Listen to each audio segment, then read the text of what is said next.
آپ یہ جو فرماتے ہیں کہ آئی ایم ایف نہیں مانتا، تم بھی بھاڑ میں جاؤ، تمہارا آئی ایم ایف بھی بھاڑ میں جائے۔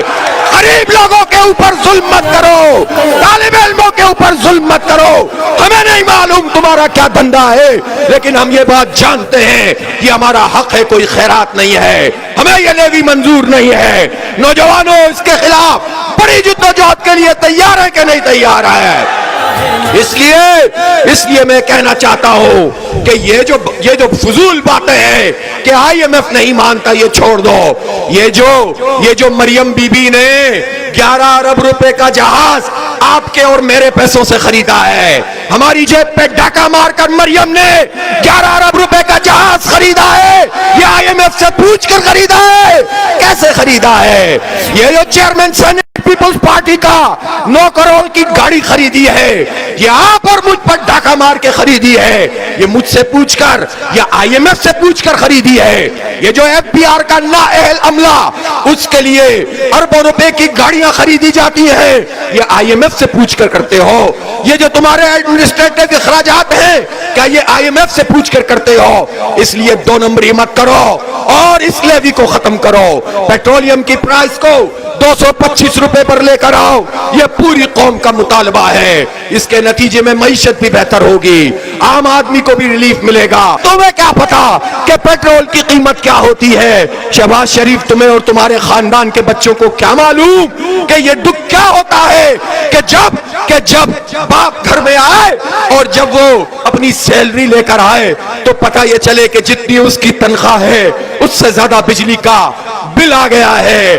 باپ گھر میں آئے اور اس کی بیوی بچوں کی ماں یہ سوال کرے کہ آج تو تنخواہ ملی تھی، آپ بچوں کے لیے کیا لے کر آئے ہیں؟ تو شرمندگی اس کے سوا اس کے پاس کچھ بھی نہ ہو، وہ اپنی نظروں کو جھکا لے کہ غریبوں کے بچے پھل نہیں کھا سکتے بلکہ اب تو سبزیاں بھی کھانا دشوار ہو گئی ہے۔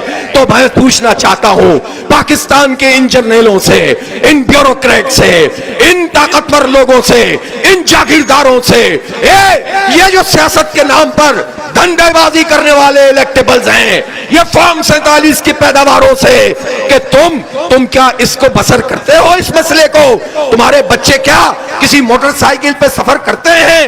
کیا وہ پبلک یونیورسٹیوں اور کالجوں میں اور اسکولوں میں پڑھتے ہیں؟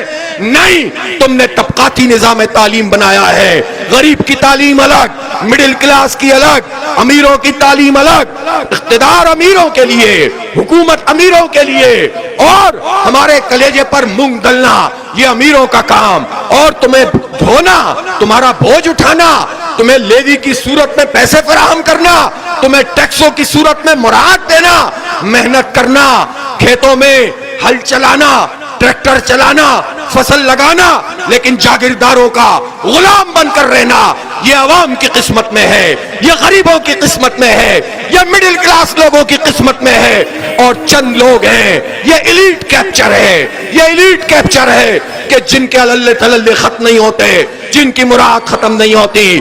اس نظام کو بدلنا ہے، کاٹ جھانٹ سے مسئلہ حل نہیں ہوگا، درخت کی شاخیں جھاڑنے سے نظام نہیں بدلے گا، اس گندے بدبودار فرسودہ نظام کے درخت کو جڑ سے اکاڑ کر پھینکنا پڑے گا، جڑ سے اکاڑ کر پھینکنا پڑے گا، تب جا کر انقلاب آئے گا۔ اس لیے یہ آغاز ہے، یہ پیٹرولیم لیوی ایک عنوان ہے، ظلم کے خلاف آواز اٹھانے کا ایک استعارہ ہے۔ آپ کو مبارک ہو کہ آپ نے جنمن عوامی ایشو پر سیاست کی ہے، آپ نعیم الرحمن کے لیے سیاست نہیں کر رہے، آپ جماعت اسلامی کے لوگوں کے لیے سیاست نہیں کر رہے، آپ اس سیاست کو عبادت سمجھ کے کر رہے ہیں اور 25 کروڑ لوگوں کے لیے کر رہے ہیں، غریبوں اور مڈل کلاس کے لیے کر رہے ہیں، اور پاکستان سے حب الوطنی وہ اس کا اظہار کرنے والوں سے کر رہے ہیں۔ اس لیے ہم وہ ریاست چاہتے ہیں جس میں ڈنڈے کی اجارہ داری نہ ہو، جس میں بندوق کے ذریعے سے لوگوں سے بات نہ کی جائے، ہم وہ ریاست چاہتے ہیں جس میں عوام شریک ہو، اس لیے کہ ریاست عوام کا نام ہوتی ہے، ریاست طالب علم ہوتا ہے، ریاست منظور ہوتا ہے، ریاست کسان ہوتا ہے، ریاست غریب ہوتا ہے، ریاست صنعتکار ہوتا ہے، ریاست سرمایہ کاری کرنے والا ہوتا ہے، تاجر ہوتا ہے، وکیل ہوتا ہے، علماء ہوتے ہیں، طلبا ہوتے ہیں، ریاست ان پر مشتمل ہے. یہ آپ نے کیا نام رکھ دیا ہے؟ بندوق کا نام، بندوق والے ادارے کا نام ریاست رکھ دیا. اس کا نام ریاست نہیں ہے. ریاست میرا نام ہے، آپ کا نام ہے، عام لوگوں کا نام ہے. اور ہم نے یہ ریاست اللہ کے نام پر حاصل کی تھی. ہم نے اس مطالبے پر حاصل کی تھی کہ پاکستان کا مطلب کیا؟ لا الہ الا اللہ. لا الہ الا اللہ والی ریاست نہ کسی جرنیل کی ہو سکتی ہے، نہ جاگیردار کی ہو سکتی ہے، نہ وڈیرے کی ہو سکتی ہے، نہ افسر کی ہو سکتی ہے، نہ نوکر شاہی کی ہو سکتی ہے. لا الہ الا اللہ والی ریاست یہ عوام کی ہوتی ہے اور اللہ کی حکمرانی کو وہ قائم کرتی ہے، جس سے عدل ہوتا ہے، جس سے انصاف ملتا ہے، جس سے علم پھیلتا ہے، جس سے اقدار پروان چڑھتی ہیں، جس سے اخلاقیات پروان چڑھتی ہیں، جس سے فرد بھی، خاندان بھی، معاشرہ بھی اور نظام بھی، سب انسانیت کے لیے بھلائی کا پیغام بنتا ہے. ہم نے پاکستان بنایا تھا پوری دنیا کے لیے تجربہ کرنے کے لیے، لیکن آپ نے بہت غلط تجربے کر لیے ہیں. یہ تجربے آپ کو چھوڑنے پڑیں گے، ورنہ بکھرے بے عوام پھر کہیں اپنی قوت سے کہیں آپ کو بھاگنے پر مجبور نہ کریں. اس لیے ہم یہ کہتے ہیں کہ ہم جو مطالبہ لے کر آئے ہیں کہ پیٹرولیم لیوی کی قیمت میں اس کو لیوی کو تو ختم کرو، ٹیکسوں کو کم کرو، بجلی کے جو بم گر رہے ہیں اس کو ختم کرو. تمہاری نااہلی کا بوجھ یہ قوم اب برداشت نہیں کرے گی، تمہاری کرپشن کا بوجھ یہ قوم اب برداشت نہیں کرے گی. اس لیے میرے دوست اور ساتھیوں اور میرے گھروں میں موجود میری بہنوں اور ماؤں، میں تم سے یہ کہنا چاہتا ہوں کہ ایک بڑی جد و جہد آپ کی منتظر ہے. اس لیے ہم نے بہت مشاورت کی اور مشاورت کے بعد ہم اس نتیجے پر پہنچے ہیں کہ ہم نے آج اس تحریک کا آغاز کیا ہے. یہ نقطۂ آغاز ہے، یہ اختتام نہیں ہے. اور اگر حکومت یہ سمجھ رہی تھی کہ آج کے یہ مظاہرے اور روڈ جام ختم ہو جائے گا اور بات ختم ہو جائے گی، تو میں یہ کہنا چاہتا ہوں کہ یہ تو ریہرسل تھی، یہ تو ٹریلر تھا. آگے تو پوری عکس بندی ہوئی ہے، اس کا مقابلہ تمہیں کرنا پڑے گا. اس لیے میں تمہیں ایک ٹارگٹ دے رہا ہوں اور جہاں تک میری آواز پہنچ رہی ہے ان سب کو یہ ہدف دے رہا ہوں کہ آج ہم نے جس بڑے پیمانے پر احتجاج کیا ہے یہ تاریخ رقم کی ہے. اب کل کا ہم گیپ دے رہے ہیں آپ کو، لیکن پرسوں یعنی 9 تاریخ کو یہاں لاہور کے تخت کی طرف مارچ کرنا ہے. آپ کو سی ایم ہاؤس کی طرف جانا ہے. تیار ہے کہ نہیں تیار ہے؟ لاکھوں کی تعداد میں لوگوں کو یہاں لے کر آنا ہے. ابھی آپ یہاں سے جائیں گے اور گھر گھر پہنچیں، کل کا پورا دن استعمال کریں، لوگوں تک پیغام پہنچائیں اور انشاءاللہ لاکھوں لوگوں کے موجودگی میں بھرپور طریقے سے ہم مارچ کرتے ہوئے سی ایم ہاؤس تک جائیں گے اور بیٹھ جائیں گے. جب تک یہ لیوی یہ ختم نہیں کریں گے تو ہم کہہ دینا چاہتے ہیں کہ بھتیجی فیصلہ کرے، بھتیجی کے چچا فیصلہ کریں یا ابا فیصلہ کریں یا ان کے ابا فیصلہ کریں، فیصلہ تو تمہیں کرنا پڑے گا. لیوی ختم کرنی پڑے گی. تیار ہے پرسوں کے لیے؟